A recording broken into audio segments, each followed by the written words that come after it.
Foreign Relations. Mr. Speaker, sir, thank you very much for yielding the floor to me.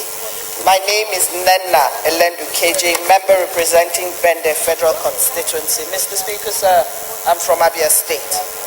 Mr. Speaker, of course, I share the sentiments of all my colleagues who have spoken before me, and they've called this situation anything from tragic to embarrassing.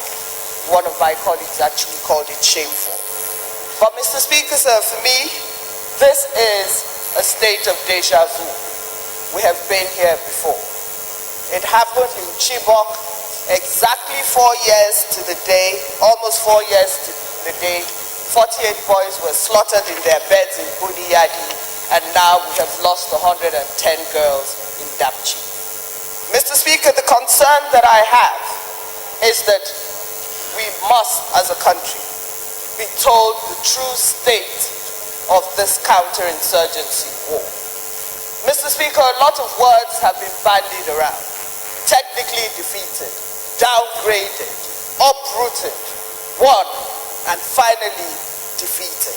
Mr. Speaker, what that does to us as a people is that we're pulled into this false sense of security, and therefore the way in which we would normally react in a country at the height of Boko Haram has been downgraded as the claims that Boko Haram has been downgraded, with the consequence that a girls' school in the northeast had only 2 old men as guards.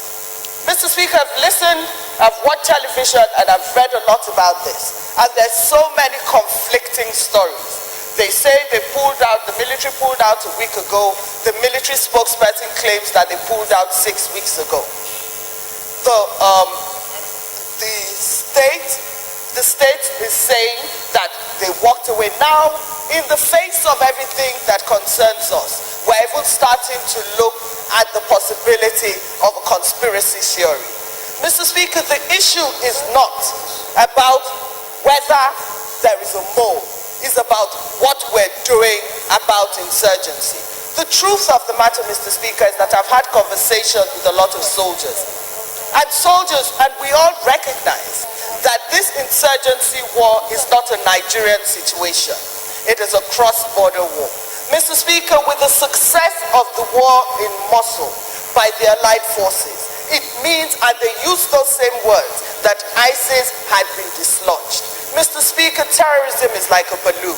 If you apply pressure somewhere, all the air goes somewhere else. I have said on this floor before that it's not coincidental that as Mosul fell, we saw more bombings by Boko Haram. Mr. Speaker, this is a very migratory war, and it brings me to the structures and the systems. I sit on the Committee on Defense, and I looked at the budget. Mr. Speaker, so the budget for the College of Terrorism is almost non-existent. Now, Mr. Speaker, I believe that as a country we must start to budget for policy. What are our problems? Is there commitment to rolling back this terrorism? Is there commitment? Must we continue not to inform the people of the true state of affairs? Mr. Speaker, Gwoza is there. Sambisa is still taking over. Certain places in the state of Maiduguri, outside of Maiduguri, Mr. Speaker, sir, there's still terrorist activities. When we continue to say these things to the citizenry, Mr. Speaker, the citizenry gets upset. What is happening? If indeed we had technically downgraded Boko Haram and Shekau was on the run, now we hear that it is the faction that has affiliations with ISIS that took this girl. So it is, of course, we can assume that ISIS and the people from Mosul are one. But Mr. Speaker, my concern is that we all know that in reading books on terrorism, that when they have lost their rating on the leaderboard, they are going to start to do desperate things, look for soft targets so that they have respect in the criminal world. Mr. Speaker, I believe that if indeed, and this is a point again for me to congratulate the gallant men and women of the Nigerian Armed Forces, we have downgraded Boko Haram.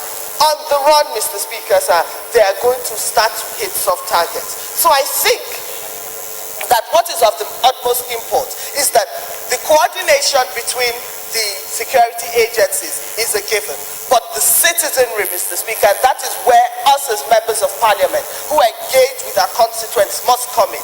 That we must engage with them, ascertain the true state of this war, ascertain the true strength of Boko Haram, ascertain the true strength of the ISIS-affiliated Boko Haram, and tell our constituents, increase the awareness with the Nigerian police, because the job of the military is to secure the territorial integrity of the state and hand over to the police, so that the police can be alive to their responsibilities, Mr. Speaker.